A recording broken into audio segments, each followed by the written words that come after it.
All right. So now that we've established the fundamental principle of how we are going to approach this assignment using layers, right, and layers of food, some looking like they're covering other foods or looking like they're on top of other foods, right? Now we need to talk about how we're going to complete this post-it note.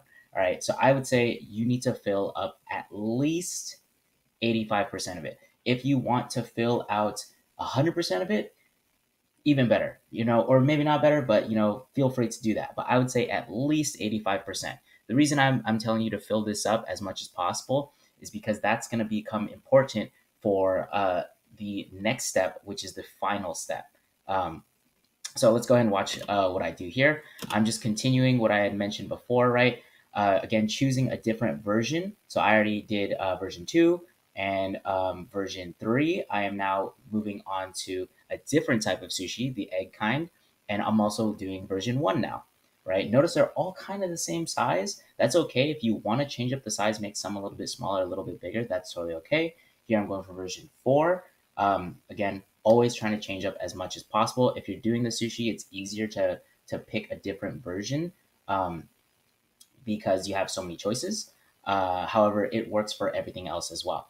All right. So I just want to bring your attention to this as well. All right. Notice that the placement of each new food, it has always been very close, or at least, touching, or at least very close to the previous one or another one that I've already drawn. All right. So I went from here, right, or here, then here. Okay. Then I added a sushi down here, right? These were touching. And then this one, these were touching.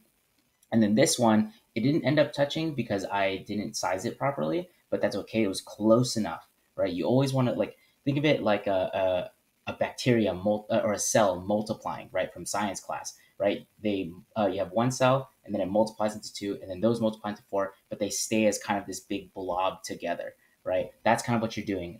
You're proliferating or like expanding, right, and growing your food. All right, you went from one to many, all right, in a tight bunch. Okay, always thinking about making sure that you're not covering any of the other ones. At this point, you're just putting things at the bottom of the stack, so everything's going lower and lower and lower and lower and lower. You should never be drawing on top of another thing anymore. Okay, again, changing the size, changing the or not changing the size, but changing the version, changing the angle, and I want I want you guys to pay attention to what I did here. All right, sometimes you're gonna hit the corner of the paper. All right, do not be afraid of hitting the corner of the paper. You want to hit the corner of the paper. All right, treat it the same way as if you were layering. Right, this corner of the paper, right? You can't draw off the paper, right? I mean, you can, but it's not going to show up on the post-it note, right?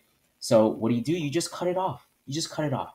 All right, and that's totally okay. It actually looks your picture will look better if it seems like it's supposed to continue off the page, right? And that's going to become very important for the next step next week. All right, so make sure that you have as many foods coming off the side of the page and getting cut off by the end of the paper as possible. All right, so I've already gotten two. Um, Another one here. Again, thinking about the corner of the paper and thinking about putting them next to another type of food, another food I've previously drawn, and changing the version, right? Changing the angle, right? So just to recap, as you're watching this, make sure that the next one you draw is next to one that you had previously drawn. Always add underneath a previously drawn piece of food, and touch the sides. Okay, and that's sorry. So let me show you how much I've actually filled up. Right. So here I feel this is about as full as I would say you want it to be or more, right? This is the minimum, 85% of this post-it note, okay? Um, if you have more space on the side, please do more than what I've done and fill that that post-it note up. You're gonna actually see that in next week's lesson that I actually thought, oh, this wasn't full enough, and I ended up adding more. All right, so please feel free to add as many pieces as you want. Make sure they're going at different angles, and excuse me, make sure they're going at different angles, and you have different versions.